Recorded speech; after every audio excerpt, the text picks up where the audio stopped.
Bismillahirrahmanirrahim.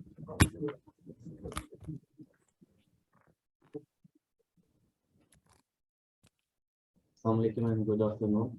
My name is Dr. Zahid Mehmood, and I'm working as a senior scientific officer in National Agriculture Research Center, Islamabad. So I'm working mainly on the wheat development.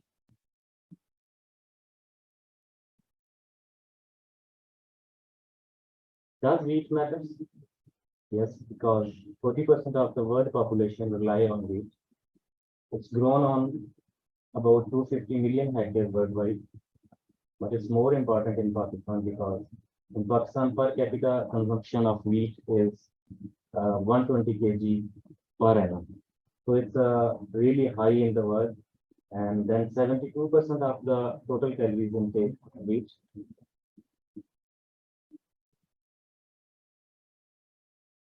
And then 10.3% share to agriculture and 2.2% in GDP. So annual production is about 27 million hectares, 27 million tons, and then the monetary value is 611 billion rupees. So 1% gain or loss in the production of wheat in Pakistan means 6.1 billion rupees to economy of Pakistan. If it is loss, then loss, and if we are gaining in the production, it will be gain for 6 billion rupees. So background and challenge. So 60% increase in demand for wheat by 2050 worldwide. In 2050, we will have to increase 60% more production to meet the challenges of growing population. So then there is 20% minus 20% potential yield decrease from the climate changes because climate is rapidly changing and it's adversely affecting the crop production. Then in wheat production, we are facing biotic and abiotic factors, and I will discuss after next slide about the biotic and abiotic factors. Then 2% rate of genetic gain needed to meet the projections, and then about less than 2% grant rate of gain. So it means we require 2% more production rate, but it's less than 2% regarding the grant rate. So main challenges in wheat production. First of all, I will discuss about the biotic stresses. In biotic stresses, diseases, especially the wheat rust, then there are tree rust, stem rust, yellow rust, and the leaf rust. Then there are some problems of weeds, insects, and pests. Then abiotic factors, including heat, temperature, drought, soil salinity.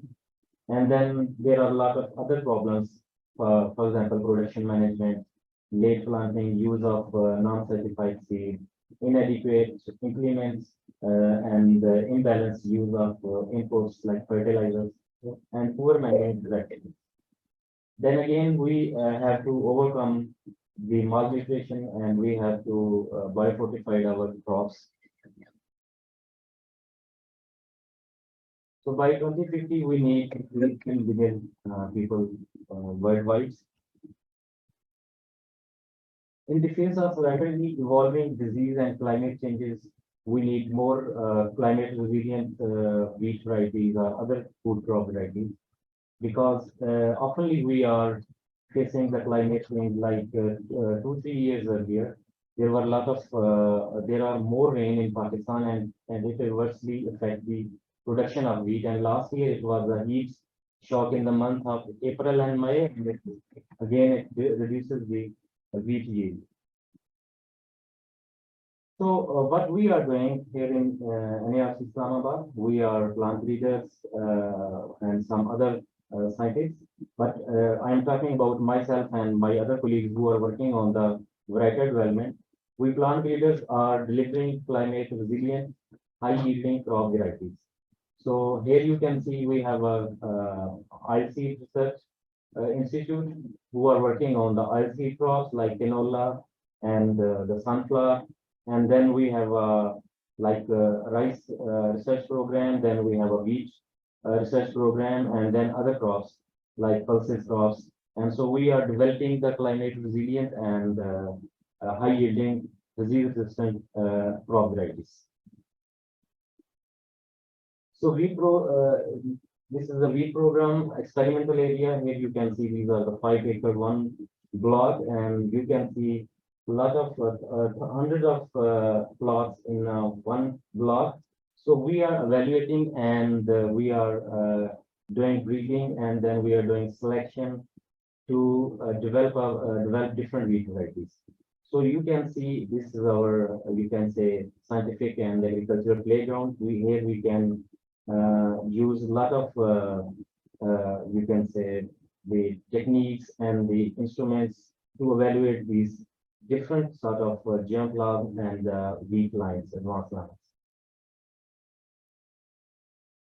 So to for a plant breeder and a geneticist, we need the rate of genetic improvement must be increased.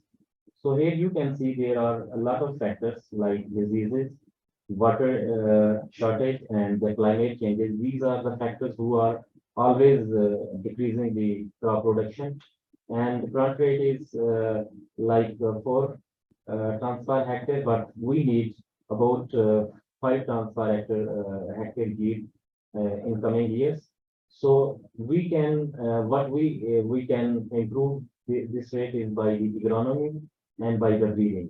If we are providing the best wheat varieties who are which are resilient and disease resistant, and then we have a lot of good practices like the water management, fertilizer application, and other instrument and the implements, then we can increase the yields of the crops. So how do a plant breeder achieve a genetic gain? Genetic mean how we can increase the production of a crop, and when we are talking about the yield, it means the unit area from production. So here is a Dr. Norman E. Borlaug. He is a Nobel laureate, and he is the forefather of green revolutions. They developed the breeder's equation. Here in this equation, the genetic gain over time, RT, and then the selection intensity increased to limit the need of big population, then selection accuracy, then the genetic variance, and at the final stage, years per cycle. Means if we are breeding or we are developing a crop variety, we need 2, 3, 4 things, main factors. The selection intensity. We are selecting the best lines, and if we have a short number of populations, we cannot get the maximum output from these selections. So we need to have a larger populations. Then accuracy. So we have to accurately select good productive lines. We need precise phenotyping, reduce error, and the correct for the environment. For example, if we are selecting varieties for Pakistan, so we need to we cannot select only from Islamabad. We have to experiments in the other multi-location areas like in KP, in Sindh, or in other portions of Pakistan. So then the genetic variance. So genetic variance is very important in crop breeding. If we don't have a genetic variance, the variety, the lines or germplasm is same, then the selection is not possible from the same material. So we need more diverse germplasm. We need more genetic diversity to select the new lines. Then years per cycle. So in breeding, when we are breeding, for example, when we are doing the crossing, after crossing, there is from F2, there is a segregation. Plant segregates, and the traits goes to the sometime with the mother parent, and sometime on the father side. So these segregations goes on up to 8 generation. And then after the 8th female generation, we use to select the homozygous line. So these cycles are very important. For example, in Pakistan, we can only grow wheat once in the year. So far, there is a shuttle breeding in 17th introduced by the Northern Borla. In shuttle breeding, what we do, we harvest the wheat in April, May from other part of the Pakistan, and then we go to the hilly areas like the Kazan and Swat area, and then we grow there from June to October. So in this case, we can take two generations of wheat. And then in 2018, there is a new technique that's called speed breeding.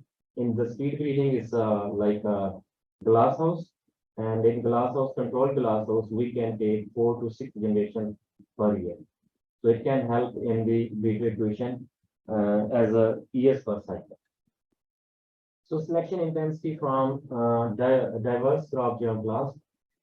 So you can see here is our experimental area, and we have thousands of different wheat lines, and we have to select the best one, and we have to select accurately. So this is a big challenge because if there are less manpower and we have a less resources, but we have a lot of germ plant, and we need to evaluate the sizes. So in the breeders equation, I mentioned the selection intensity. So examples of technologies to increase the selection intensity. So how we can increase the selection intensity? We can increase the selection intensity by using the equipment, by the replicated trial design, and we can use the high throughput phenotyping by the spectral imagery, and then we can use the genomic prediction model, genomic prediction by the genomic studies. Selection intensity, how can high throughput phenotyping accelerate the genetic gain? So in this breeders equation, the selection intensity can be increased by doing selection accuracy. So by using the spectral images or by using the high throughput phenotyping, we can select the phenotypes, we can select the lines very accurately. Because if I am going into the field, there are 1,000 fields, and for example, I'm taking NDVI. So I have to go to each plot for 3 times, and then somebody is recording the data behind me, and maybe there are some chances of error.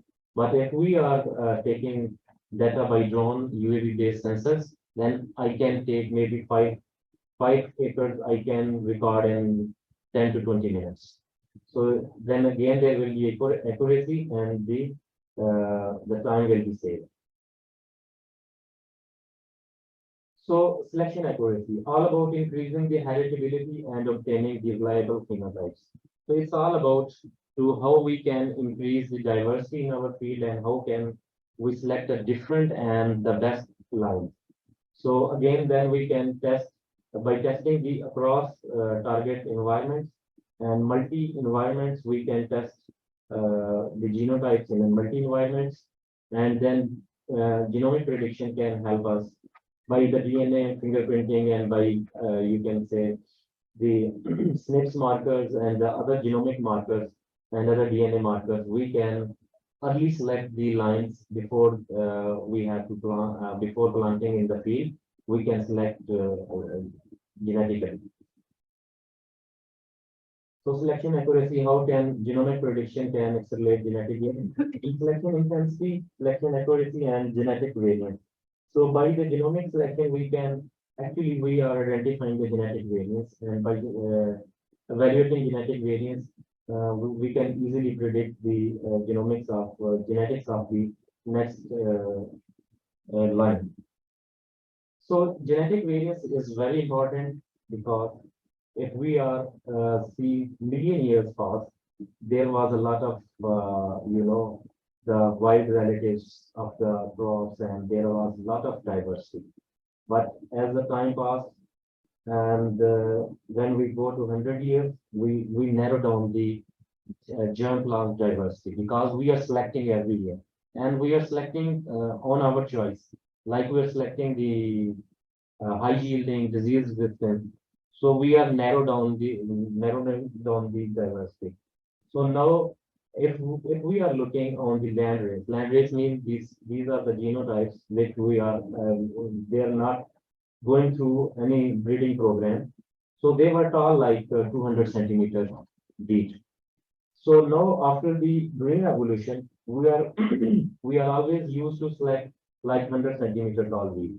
So by this selection, we narrow down the diversity. So genetic variance is very important. If there is a genetic variance, we can make good selection and we can have a good variety. So again, in the from the breeding equation, we have a years per cycle. So when we are talking about the breeding system, we need to speed up the system. So in breeding system, there was the first in 70s, 60s, 70s, there was a shuttle breeding in wheat. From one area, you can go to the other area of the country where the climate is favorable for growing wheat. For example, in Pakistan, only the hilly areas where we can grow wheat in the you can say from June to onward. Otherwise, we grow here in the we plant in November and then harvest in the May, April, May. So in some countries like Kenya, they have weather always the same weather like 20 degrees centigrade, 24, and they are growing. They don't have any season of wheat growing season because they can grow anytime and anytime they can harvest.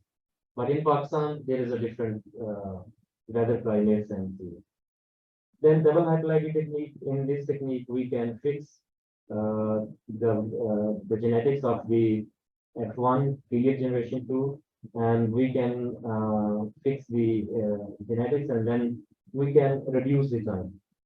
And then in 2018, speed breeding was developed by the University of Queensland, and then the genomic selection. In genomic selection, when we were doing valuation and phenotyping, and if we use genomic selections, we can shorten the period of selection and evaluation. Factory plant breeding is a part of agriculture value chain. Here we have elite varieties produced by by the programs, development programs or agriculture departments. Then it goes to farmers, and then farmers to the when we can go to the high production, and then it goes to market, and then it goes to value addition for processing, and then goes to consumer. So selection accuracy. So breeders in the breeders equation, selection accuracy can be achieved by using the latest technologies like UV-based sensors. And if we are talking about the genetics, then we can use genetic markers and molecular markers. And then if we are talking about the years time, and then we can use double haploidy, or we can use the speed breeding. So now the opportunities. So here is the picture of NARC. These are the wheat experimental area. These are oilseed and brassica experimental area. Here are some orchards. So we have a big playing ground. We a lot of work. We can do a lot of work because we mostly we are using traditional methods, but now we are using a lot of new techniques and the new equipment. And for example, we are taking the plant height. It's very important in development of variety. So if we are using any sensor-based technique, we can easily measure the plant height, and we can easily measure a large data in a very short time. So first of all, I will talk about first solution that is a very big problem, that is the time. So to shorten the time, crop cycles per year, for example.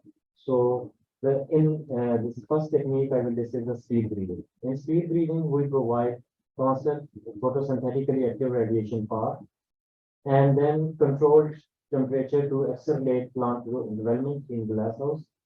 Speed breeding enables up to 6 generations of wheat. It means in the normal field, we are growing wheat in 6 months, but if we are talking about the winter wheat that's grown in, for example, in Europe and America, they grow like 10 to 11 months. So in Pakistan, we used to grow the spring wheat that grows that takes 6 months, but in glasshouse, we are growing like in 2 months and we can grow up to 6 generations of wheat.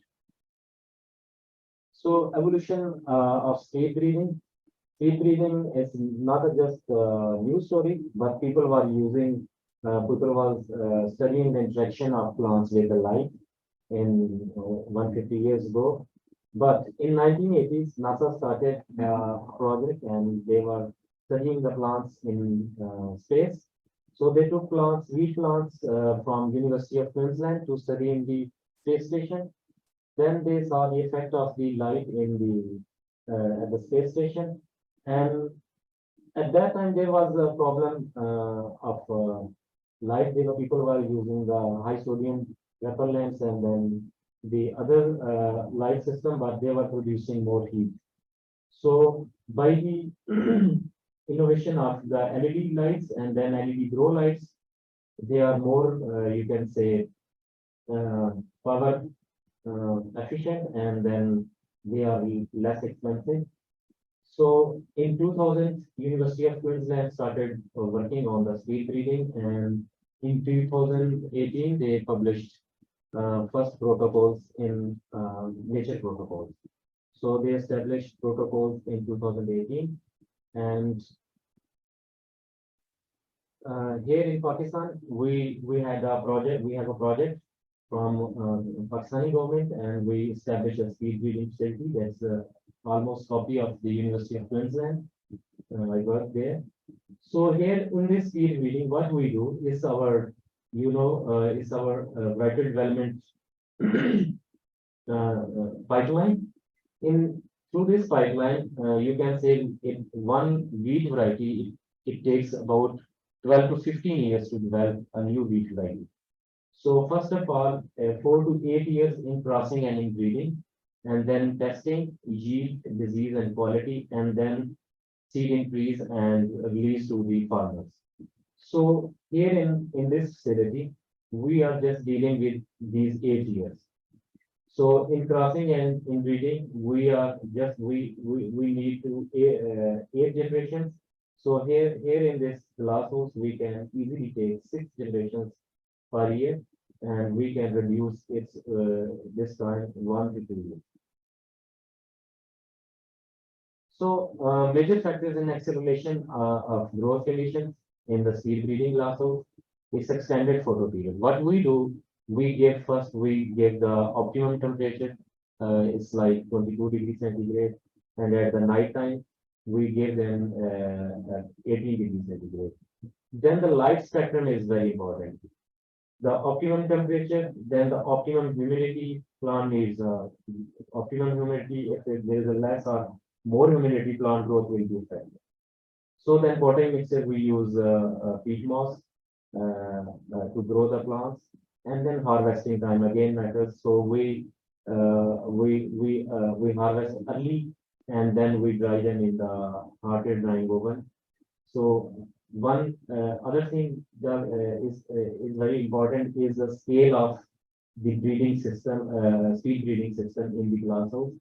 Is what is the lighting system and what is the distance from the plant? How much plant is getting in intensity from grow lights? It's very important. The scale is very important. So in photo period, we give 22 hours photo period. Normally, in the normal glasshouse or in the field, plants are just getting 12 hours light and 12 hour dark period. So here we provide the 22 hours photo period by these LED grow lights, and and 22 degrees centigrade. So in this case, we are getting plant ready in 2 months. So we are producing 6 generations, but in the normal glasshouse, we can maximum take 3 generations. So what is important in the power light is the blue spectrum and the red spectrum, because it's the blue one is essential for growth and it's essential for the fruiting and the flowering. So far red is very important for the flowering. So in the back slide,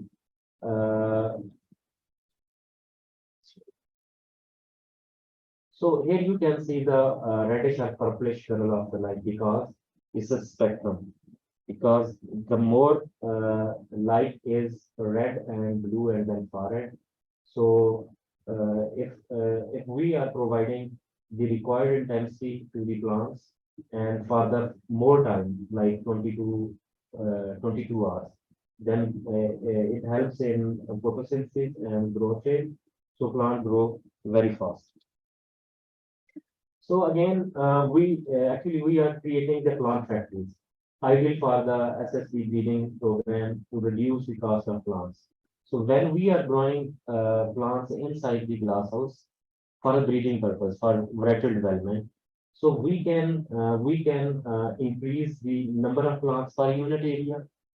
And for example, in a normal field area, we can hardly we have to manage. We can grow less plants, but in the glasshouse we can manage more number of plants per unit area. So in this area we can manage bigger populations of plants. So again, in the glasshouse we can evaluate for diseases, for other you can say parameters. We can install the sensors to record the different readings.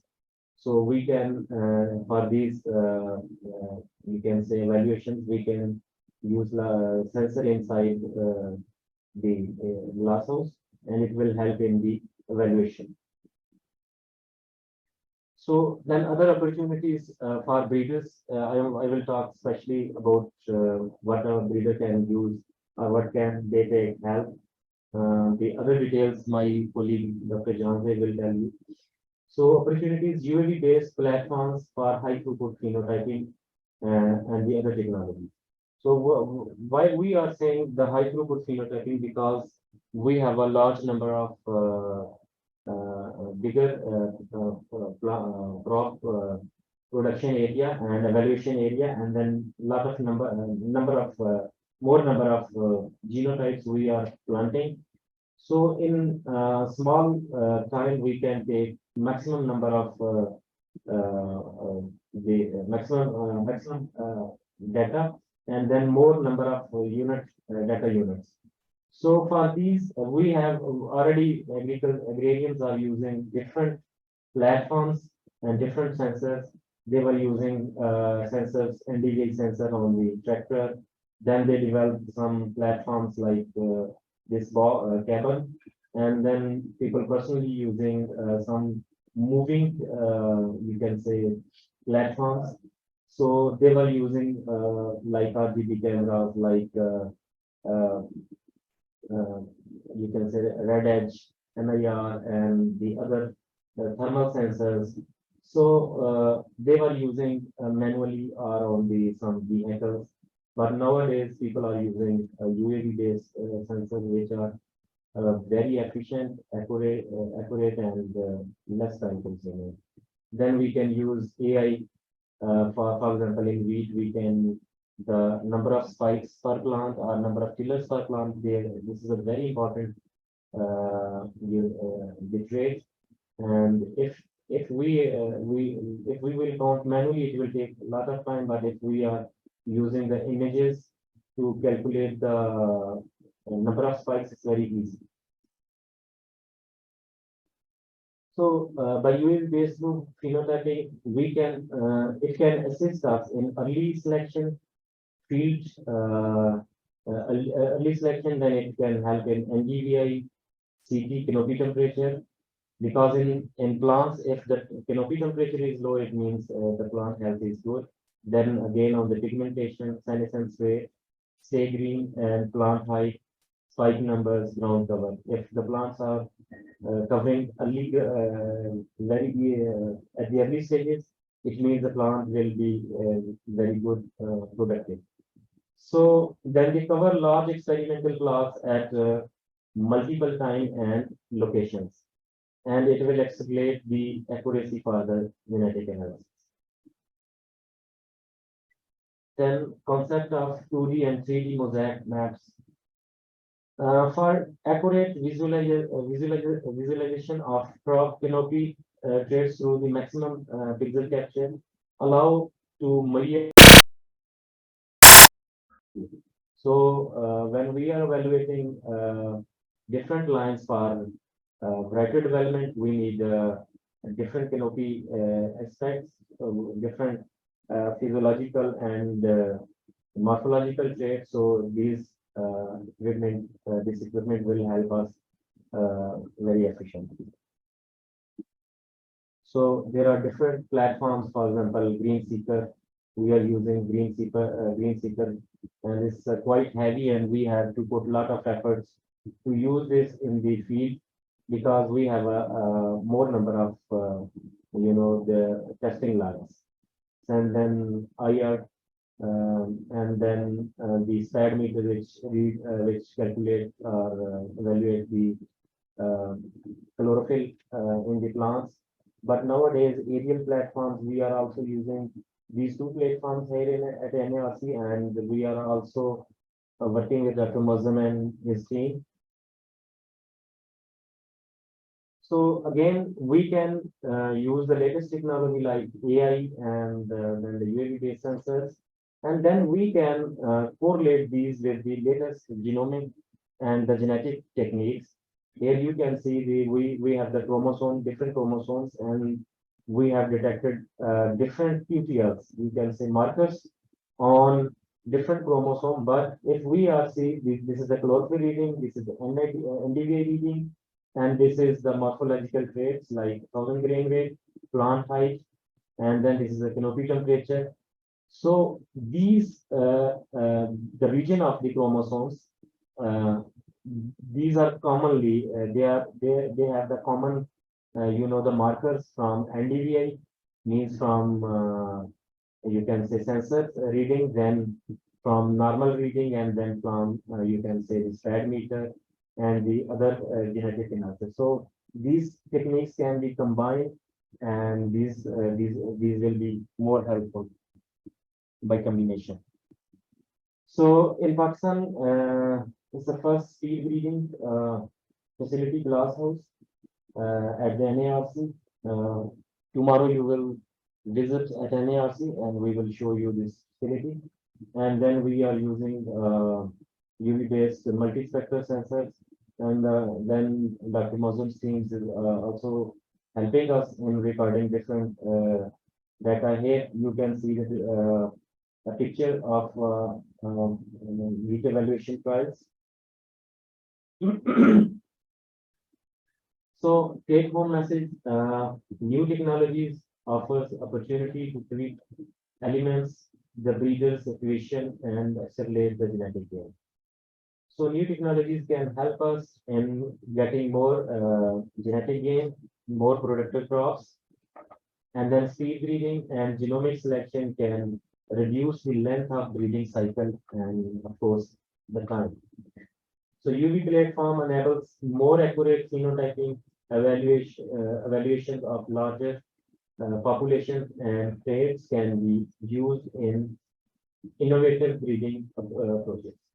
So high throughput phenotyping economic data can increase within season yield prediction and selection for fast farming genetic growth. So when we are saying the high throughput phenotyping data, it means when we are collecting data from the drones, and then we are generating more number of data sets, and it will help very accurately. So then we can use machine learning strategy for trait evaluation. For example, when we evaluating different wheat lines for variety development, we use a lot of morphological and physiological traits. We call them the phenotypic. So these machine learning, like in fruit size, you can say, like in plant height, or you can say the other parameters, it can help us. Then remote sensing data can be used for both practical breeding, genomic analysis for the morphological traits and the physiological traits.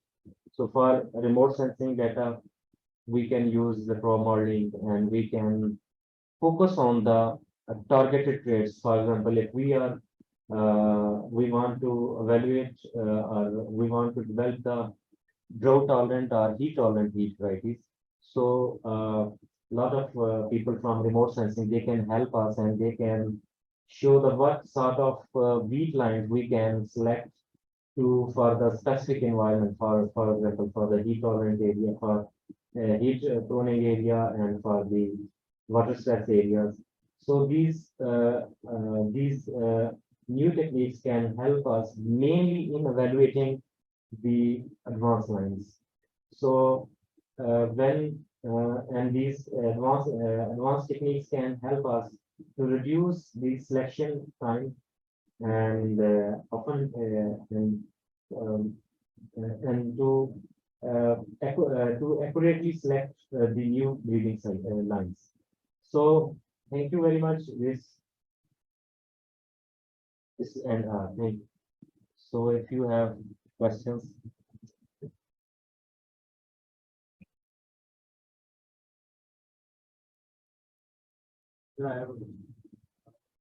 When we talk about speed breeding, are we just talking about the natural selection of a plant that it somehow gets the best characteristics itself, or are we inducing some different traits ourselves in the plant? Actually, speed breeding is a system where we use to accelerate the growth conditions. But in this system, we can use different methods. We can have a normal breeding, we can have a gene editing, and we can have a double haploidy technique. So speed breeding just this for the fast growth, rapid or accelerated growth conditions. So, but on the other hand, you can use different breeding method in which you can induce the genes.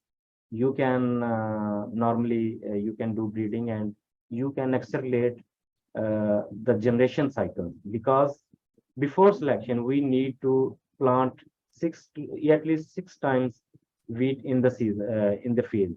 So it will take 6 years, but in speed breeding it will take just 1 year. Thank you. So you're using UAVs, right? So what about the large fields? Because the UAV flight time is fixed, right? 25 minutes or 30 minutes. So you have a large field. So what's when we make a mission, and if the battery is down, it comes down, and again we put the new battery, and the mission will be restarted from. So there is some intermediate off, so where they can perform the recharging and then continue with this journey. No, actually we have for example, plot size like 5 acres, and mostly we design like 30 meter or more than 30 meter height.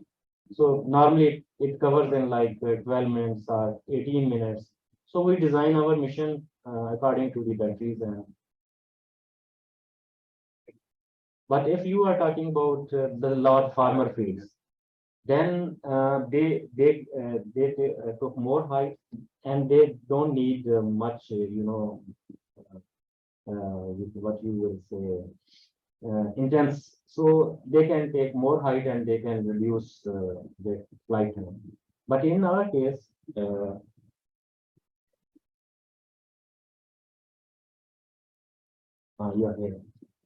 you can see like the first block is 5 acre block, and it's like 2,000 different wheat varieties, and one smaller plot size. You can see here. This one plot is like 2 meter wide and 6 meter in length.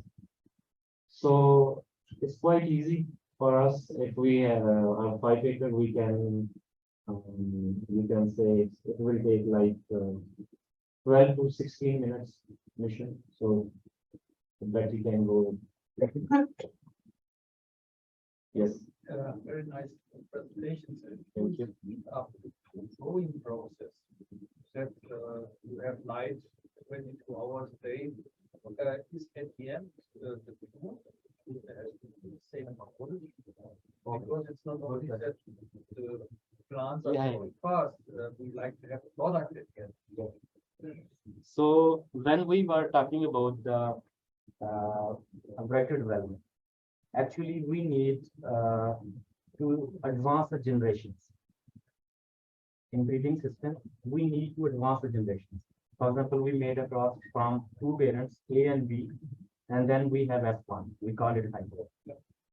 And then F1 is the same, which gene dominates, it's the same trait. But in F2, the traits will segregate. One will go on mother side, then some will be medium and like this. And this segregation will goes up to 8 generations. Then it will be stopped. If smaller will be smaller, medium will be medium, and like this. And same in every trait.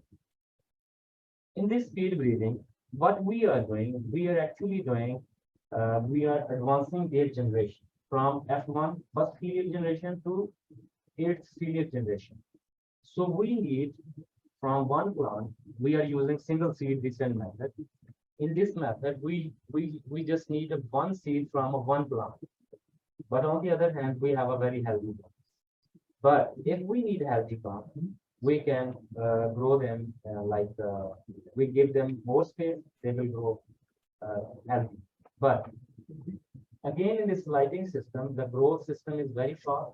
The photosynthetic rate is very high. So plant grows rapidly. Again, the blue spectrum, red spectrums and the far red, they induce the flowering. So the plant height will be reduced. The plant fruit size will be reduced.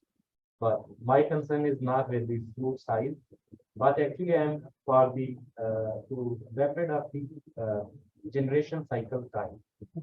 So I'm reducing that. But if somebody is working for the crop production, they need proper fruit shape, proper fruit size. What they do, they will give them proper blue spectrum. They will reduce the red and powdered spectrum, which induce the early flowering, early aging, you can say. So they will provide blue spectrum intensity more.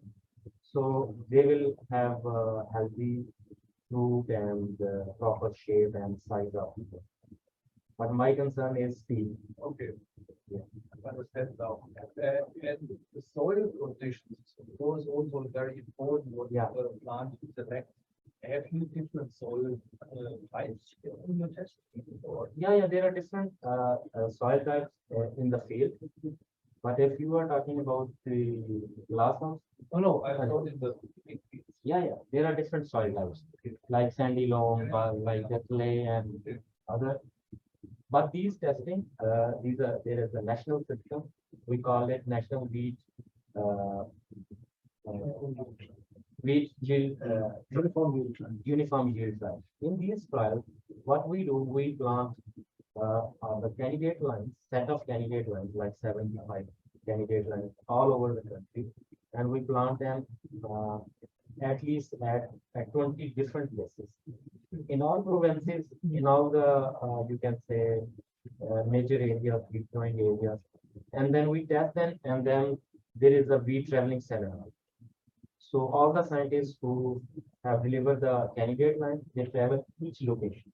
For example, here we have this tribe, UH, and all the team will come in like in the Feb year maturity in the March or Feb, and they visit and they record data. These lines are coded. They don't know which one is there. Then they travel around Pakistan and they record data at the different soil types, at the different environments, and then they compile a report, and then they know where their lines are standing in this evaluation system. This quite yes, So if I understand correctly, you systematic technical stance has to check how resilient, right? yeah, yeah. Actually, what we do, we have two regimes. One is called national beat. When we give them for they plant at least they includes not that, but they have acceptable line. They calculate acceptable line with mostly common. Like I told you, and there is a holding. So they expect acceptable then because common is mostly earball. So they spread around the machine parts. So then they do. But here in this, when we are talking about the record and the national writing or record value, then they don't directly manipulate. They just have a natural because the other thing can say is they don't and if there is a sport in the field and especially in the field, they can definitely back you. So we can take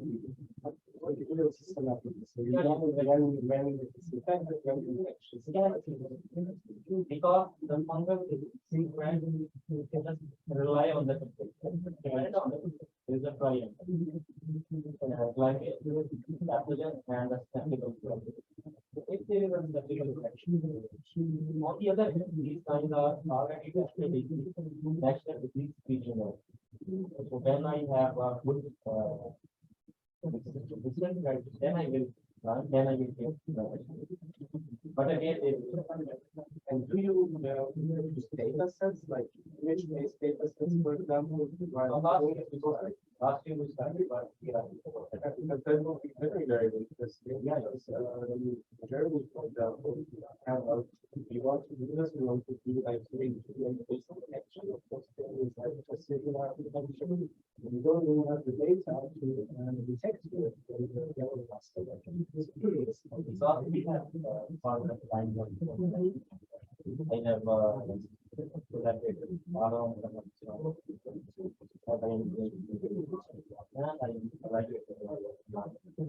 so we are happy with our account. The name is and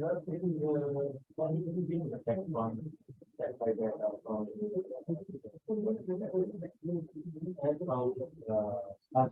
because we have a lot of yellow sport on the and there is a attitude that so it's very useful. Sometimes like already good it's not very much. But then we have a ground we can incorporate and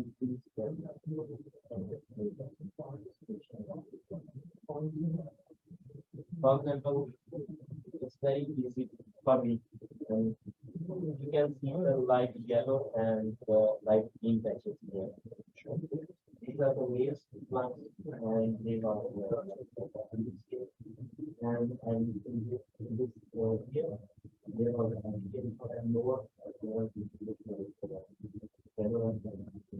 they expected and I can see I can say this day. And once I have ordered like it's something that they will order this then this we can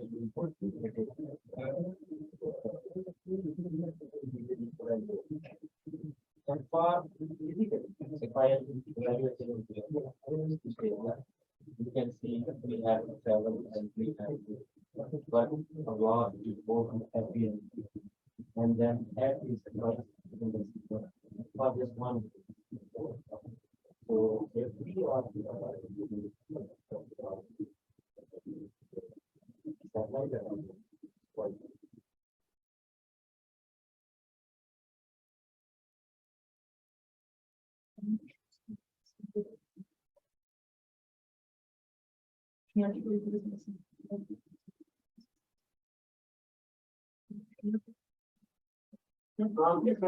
yeah, expensive.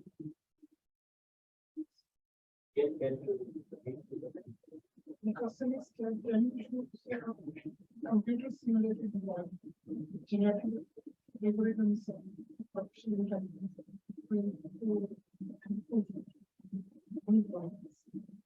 You can say you can use to help persuasion. Because the computer will not tailor the writing. Computer will tell us, but he needs the data. And if, for example, I was telling, if we have a different environment, temperature, and climate, that are, for example, for example, we have a different heat value. At least 16 to 20 varieties are planting in the Pakistan, and mostly maybe 2 or 3 are covers 80 to 90% of the Pakistan area. If we have a different temperature regimes and different temperature times, and we are looking at the production, and we are looking, we are evaluating by the, you can say, sensors and